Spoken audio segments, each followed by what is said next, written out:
Hi friends, ഏവർക്കും PSC education ആസ്പിറേഷൻ്റെ പുതിയൊരു അധ്യായത്തിലേക്ക് സ്വാഗതം.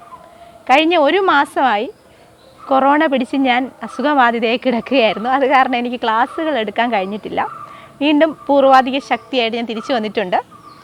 അപ്പോൾ എനിക്ക് പറയാനുള്ള കുറേയധികം കാര്യങ്ങളുണ്ട്. ഒന്ന്, നമ്മുടെ 10ാം തരം പ്രാഥമിക പരീക്ഷയ്ക്കുള്ള കൺഫർമേഷനുള്ള ഡേറ്റ് വന്നിട്ടുണ്ട്. അപ്പോൾ എല്ലാവരും ചെയ്തിട്ടുണ്ടാവുമെന്ന് ഞാൻ വിശ്വസിക്കുന്നു. അപ്പോൾ എല്ലാവരും തന്നെ എത്രയും പെട്ടെന്ന് ചെയ്തിട്ടില്ലാത്തവരാണെങ്കിൽ എത്രയും പെട്ടെന്ന് കൺഫർമേഷൻ കൊടുക്കുക. അപ്പോൾ മെയ് മാസത്തോടു കൂടി നമ്മുടെ 10ാം തരം പ്രാഥമിക പരീക്ഷ നടത്തപ്പെടുമെന്നാണ് അറിയാൻ കഴിയുന്നത്. അതിൻ്റെ ഒരു ഡേറ്റ് ഉടനെ തന്നെ വരും. കുറേയധികം പോസ്റ്റുകൾക്കാണ് ഇങ്ങനെ ഒരു പരീക്ഷ നടത്തുന്നതെന്ന് നിങ്ങൾക്ക് അറിയാമല്ലോ. അതുപോലെ തന്നെ ഇനി അധികം താമസിയാതെ വേറെ കുറച്ച് ഡിഗ്രി ലെവൽ പോസ്റ്റും കൂടി വരുന്നുണ്ട്. അതുകൊണ്ട് ഒരു ഡിഗ്രി ലെവൽ പ്രിലിമിൻസും ഉടനെ വരുമെന്നുള്ള ഒരു പ്രതീക്ഷയിൽ കൂടിയാണ് നമ്മൾ മുന്നോട്ട് പോകുന്നത്. കുറേയധികം പോസ്റ്റുകളുള്ള, ഞാൻ നേരത്തെ മറ്റൊരു ക്ലാസ്സിൽ പറഞ്ഞിട്ടുള്ളതുപോലെ തന്നെ കുറേയധികം അവസരങ്ങളുള്ള ഒരു വർഷമാണ് നമ്മുടെ മുന്നിലേക്ക് വന്നിരിക്കുന്നത്. അപ്പോൾ നമുക്ക് ഇനിയും ഈ പറഞ്ഞ ലാഗ് ചെയ്തിരിക്കാൻ ഒട്ടും തന്നെ സമയമില്ലാത്തത് കൊണ്ട് നമുക്ക് ക്ലാസ്സുകളിലേക്ക് പോകേണ്ടതായിട്ടുണ്ട്. നിങ്ങൾക്കറിയാം, PSC എഡ്യൂക്കേഷൻ ആസ്പിറേഷൻ എന്ന ഈ ചാനൽ കൂടി 10th ലെവൽ പ്രിലിമിൻസിനും അതുപോലെ തന്നെ ഡിഗ്രി ലെവൽ പ്രിലിമിൻസിനും വേണ്ടിയിട്ടുള്ള എല്ലാ വിഷയങ്ങളുടെയും ടോപ്പിക്ക് ഏകദേശം എല്ലാ ടോപ്പിക്സും കവർ ചെയ്തിട്ടുണ്ട്.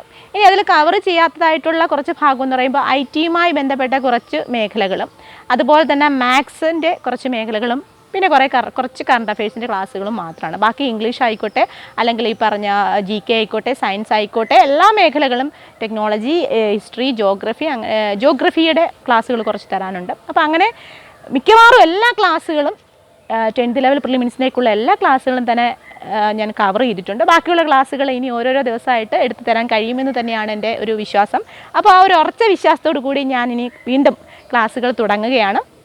അപ്പോൾ പഠിക്കാനായിട്ട് താല്പര്യമുള്ള എൻ്റെ പ്രിയപ്പെട്ട വ്യൂവേഴ്സ് എല്ലാവരും ഇത് കാണുക.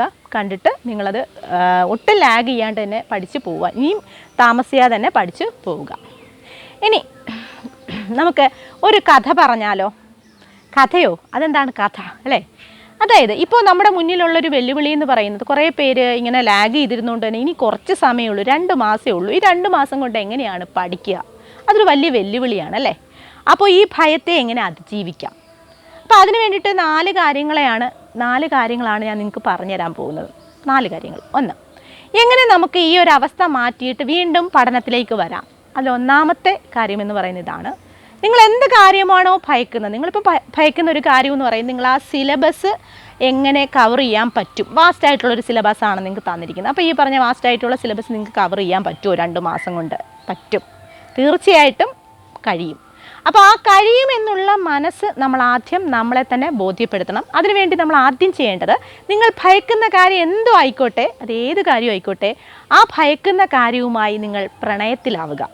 അപ്പോൾ ഒന്നാമത്തെ കാര്യം എന്താണ്? നിങ്ങൾ എന്താണോ ഭയക്കുന്നത് ആ കാര്യവുമായി പ്രണയത്തിലാവുക. അതിന് ഭയപ്പെടാൻ നിൽക്കരുത്, അതുമായിട്ട് പ്രണയത്തിലാവുക. ഇനി സ്വയം വെല്ലുവിളിക്കുക. നിങ്ങൾ തന്നെ നിങ്ങൾക്കൊരു ടാർഗറ്റ് കൊടുക്കുക. രണ്ടാമത്തെ കാര്യമാണ് ഞാൻ പറയുന്നത്. നിങ്ങൾ തന്നെ നിങ്ങൾക്കൊരു ടാർഗറ്റ് കൊടുക്കുക. 2 മാസം സമയമാണ് എൻ്റെ മുന്നിലുള്ളത്. ഇനി ഈ പറഞ്ഞ 2 മാസം കൊണ്ട് എങ്ങനെ ഈ ഒരു സിലബസ് ഞാൻ കവർ ചെയ്തെടുക്കും? അപ്പോൾ അത് കവർ ചെയ്തെടുക്കാൻ വേണ്ടിയിട്ടുള്ള ടെക്നിക്സും നിങ്ങൾക്ക് സ്വയം കണ്ടുപിടിക്കാനായിട്ട് പറ്റും. അപ്പോൾ അവിടെ നമുക്ക് ചെയ്യാൻ പറ്റുന്ന എളുപ്പവഴി എന്താ? ഹാർഡ് വർക്കിനേക്കാൾ പ്രധാനം അവിടെ സ്മാർട്ട് വർക്കാണ്. ഏറ്റവും കൂടുതൽ ചോദ്യങ്ങൾ ചോദിക്കാൻ സാധ്യതയുള്ള മേഖലകൾ, പ്രീവിയസ് ക്വസ്റ്റ്യൻ നമ്മുടെ മുൻപിലുണ്ട്, SCRT പുസ്തകങ്ങൾ നമ്മുടെ മുൻപിലുണ്ട്. അപ്പോൾ ഇങ്ങനെയൊക്കെ എന്തായാലും പ്രിലിമിൻസിന് വേണ്ടിയിട്ടൊരു മുന്നൊരുക്കം എന്ന് പറയുന്നത് ഇത്രയൊക്കെ തന്നെ മതി. അപ്പോൾ ഈ പറഞ്ഞ 2 മാസം കൊണ്ട് തീർച്ചയായിട്ടും നമുക്ക് ഈ ഒരു പ്രിലിമിൻസിന് വേണ്ടിയിട്ടുള്ള ഒരു പോർഷൻസ് കവർ ചെയ്തെടുക്കാനായിട്ട് സാധിക്കും. അപ്പോൾ അതിന് വേണ്ടിയിട്ട് എന്താ ചെയ്യേണ്ടത്? ആദ്യം ഈ പറഞ്ഞ ഭയക്കുന്ന ആ കാര്യവുമായിട്ട് നിങ്ങളൊന്ന് സ്നേഹത്തിലാവുക. നിങ്ങൾ ഈ സിലബസ് കുറച്ചും കൂടി മനസ്സിലാക്കിക്കൊണ്ട് അതിലൊരു സ്മാർട്ട് വർക്ക് നടത്തിക്കൊണ്ട് മുന്നോട്ട് പോവുക. രണ്ടാമത്തെ കാര്യം, സ്വയം വെല്ലുവിളിക്കുക. ഞാൻ ഒരാഴ്ച കൊണ്ട് ഇത്രയും പോർഷൻസ് ഞാൻ തീർത്തിരിക്കും. അത് സ്വയം നമ്മൾ കൊടുക്കുന്ന ഒരു ടാർഗറ്റാണ്, ഒരു ചലഞ്ചാണ്. Okay, self challenge. അപ്പോൾ ഈ പറഞ്ഞ രണ്ടാമത് സ്വയം വെല്ലുവിളിക്കുന്നു. ഇനി മൂന്നാമത് നിങ്ങൾക്ക് ചെയ്യേണ്ട കാര്യം എന്താണെന്ന് ചോദിച്ചു കഴിഞ്ഞാൽ, അറിവും അനുഭവവും വളർത്തിയെടുക്കുക. അറിവ് വളർത്തിയെടുക്കാനുള്ള വഴി എന്താണെന്ന് നമുക്കറിയാം. നമ്മുടെ മുന്നിലുള്ള ഇപ്പോഴുള്ള എയിം എന്ന് പറയുന്നത് സിലബസ് കവർ ചെയ്യുക. അതിന് വേണ്ടിയിട്ട് സ്മാർട്ട് വർക്ക് നടത്തുക അല്ലേ? സ്മാർട്ട് വർക്ക് അതായത് കൂടുതൽ മാർക്ക് കിട്ടുന്ന മേഖലയിൽ നിന്നുള്ള കാര്യമാണ് ഞാൻ പറഞ്ഞത്. അപ്പോൾ അതുവഴി നമുക്ക് അറിവ് വളർത്തിയെടുക്കാം. പക്ഷേ അനുഭവം വളർത്തിയെടുക്കണമെങ്കിലോ? അനുഭവം എന്ന് പറയുന്നത് പരീക്ഷ എഴുതുമ്പോഴുള്ള അനുഭവമാണ്. നമുക്കറിയാലോ, പരീക്ഷ എഴുതുമ്പോൾ എത്ര പഠിച്ചിട്ട് പോയാലും പരീക്ഷ എഴുതുന്ന ആ 1.25 മണിക്കൂർ സമയത്തെ ചിന്തകളും നമ്മുടെ പ്രവർത്തികളുമാണ് നമ്മളെ ഈ പറഞ്ഞ റാങ്ക് ലിസ്റ്റിലേക്ക് എത്തിക്കുന്നതും അതുവഴി നമ്മളെ ജോലിയിലേക്ക് എത്തിക്കുന്നതും അതുവഴി നമ്മുടെ സ്വപ്നങ്ങൾ പൂവണിയാൻ സാധിക്കുന്നതും അല്ലേ. അപ്പോൾ ഈ പറഞ്ഞ അറിവ് സമ്പാദിക്കുക എന്നുള്ളതിനോടൊപ്പം തന്നെ അനുഭവവും സമ്പാദിക്കുക. ദാറ്റ് മീൻസ് നിങ്ങൾ എന്ത് ചെയ്യുക, കൂടുതൽ മോഡൽ പരീക്ഷകൾ ചെയ്ത് പഠിക്കുക. ഇത് നേരത്തെയും പറഞ്ഞിട്ടുണ്ട്. പ്രീവിയസ് ക്വസ്റ്റ്യൻ പേപ്പേഴ്സ് വെച്ചിട്ട് കൂടുതൽ ഓരോ ദിവസവും 1, 2, 3 നിങ്ങൾക്ക് എത്ര കഴിയുമോ അത്രയും തന്നെ മോഡൽ പരീക്ഷകൾ ചെയ്ത് ശീലിക്കുക. അപ്പോൾ അങ്ങനെ ചെയ്യുന്നതിനോടൊപ്പം തന്നെ നിങ്ങൾക്ക് അപ്പം എന്ത് ചെയ്യാൻ പറ്റും, അറിവും വളർത്തിയെടുക്കാൻ പറ്റും, അനുഭവവും വളർത്തിയെടുക്കാൻ പറ്റും അല്ലേ. അപ്പോൾ ഇങ്ങനെ ഈ 2 കാര്യങ്ങളാണ് നമുക്ക് ചെയ്യാൻ പറ്റുക. അപ്പോൾ 3 കാര്യങ്ങൾ ഞാൻ പറഞ്ഞു. ഭയക്കുന്ന കാര്യവുമായി പ്രണയത്തിലാവുക, 2 സ്വയം വെല്ലുവിളിക്കുക, 3 എന്താ പറഞ്ഞ ഞാൻ അറിവും അനുഭവവും ആർജിക്കുക, നേടിയെടുക്കുക. ഇനി 4ാമത്തെ കാര്യമെന്ന് പറയുന്നത് ഈ പറഞ്ഞ അറിവും അനുഭവവും ആർജിച്ചെടുത്ത് കഴിയുമ്പോൾ തന്നെ നമുക്ക് എന്താവും, സ്വയം ഒരു ശക്തിയുണ്ട് എന്നൊരു ബോധ്യം വരും. കുറേ പഠിച്ചു കഴിയുമ്പോൾ നമുക്ക് എന്തൊക്കെയോ അറിയാം എന്നൊരു തോന്നൽ. കുറേ ക്വസ്റ്റ്യൻ പേപ്പേഴ്സ് വർക്കൗട്ട് ചെയ്യുമ്പോൾ ആദ്യത്തെ പരീക്ഷയിൽ നിങ്ങൾക്ക് ഈ പറഞ്ഞ 10 മാർക്കായിരിക്കും കിട്ടുന്നുണ്ടാവുക. രണ്ടാമത് നിങ്ങൾ മോഡൽ പരീക്ഷ എഴുതുമ്പോൾ നിങ്ങൾക്ക് ഈ പറഞ്ഞ 20 മാർക്ക് കിട്ടുമായിരിക്കും, ചിലപ്പോൾ അടുത്ത് 25. അങ്ങനെ ഓരോരോ എക്സാം എഴുതും തോറും നിങ്ങളുടെ കോൺഫിഡൻസ് ലെവൽ കൂടിക്കൊണ്ടിരിക്കും. അപ്പോൾ നിങ്ങൾക്ക് ആ കോൺഫിഡൻസ് ലെവൽ കൂടുന്നതിനനുസരിച്ച് നിങ്ങൾക്ക് സ്വയം ഒരു സ്ട്രെങ്ത് ഫീൽ ചെയ്യും, എനിക്കിത് പറ്റും. അപ്പോൾ ആ ഭയവുമായി, നിങ്ങൾ ഭയക്കുന്ന കാര്യവുമായി നിങ്ങൾ പ്രണയത്തിലായി, സ്വയം വെല്ലുവിളിച്ചു, അറിവും അനുഭവവും നേടിയെടുത്തു.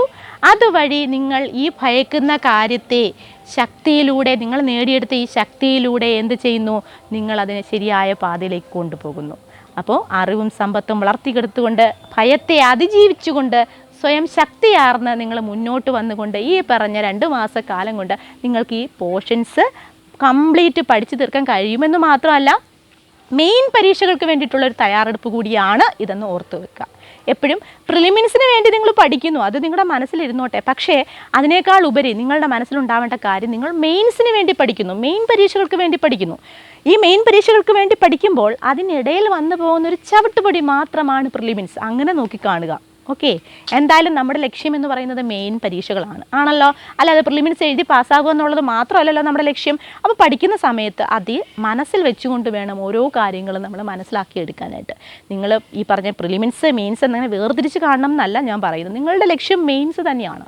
പ്രിലിംസിനേക്കാൾ നിങ്ങളുടെ ലക്ഷ്യം മെയിൻ പരീക്ഷകളാണ്. അത് എഴുതി പാസ്സായാൽ മാത്രമേ നിങ്ങൾ ഈ പറഞ്ഞ ജോലിയിലേക്ക് എത്തുള്ളൂ, നല്ല റാങ്ക് വാങ്ങിച്ചാൽ മാത്രമേ പറ്റുള്ളൂ. അപ്പോൾ നമ്മുടെ മനസ്സിലെ ആ ലക്ഷ്യം എപ്പോഴും മെയിൻ പരീക്ഷകളായിരിക്കണം. അങ്ങനെ ഈ പറഞ്ഞ അറിവും അനുഭവവും ആർജിച്ചുകൊണ്ട് ഭയക്കുന്ന കാര്യവുമായി പ്രണയത്തിലായിക്കൊണ്ട് സ്വയം വെല്ലുവിളിച്ചുകൊണ്ട് നിങ്ങൾ സ്വയം ശക്തിയാർന്നുകൊണ്ട് നിങ്ങളുടെ പരീക്ഷയിലേക്ക് വേണ്ടുന്നുള്ള എല്ലാ പോർഷൻസും നിങ്ങൾക്ക് കവർ ചെയ്യാൻ കഴിയും. അപ്പോൾ അതിന് വേണ്ടിയിട്ടാണ് ഈ പറഞ്ഞ 4 ടെക്നിക്സ് ഉപയോഗിക്കുക. അങ്ങനെ നിങ്ങൾ കണ്ടിട്ടില്ലേ, കൊച്ചു കുട്ടികളൊക്കെ നടക്കാൻ തുടക്കുന്ന കുഞ്ഞുങ്ങൾ എത്ര പ്രാവശ്യം വീണിട്ടാണ് അവരൊന്ന് നടക്കാൻ പഠിക്കുന്നത്.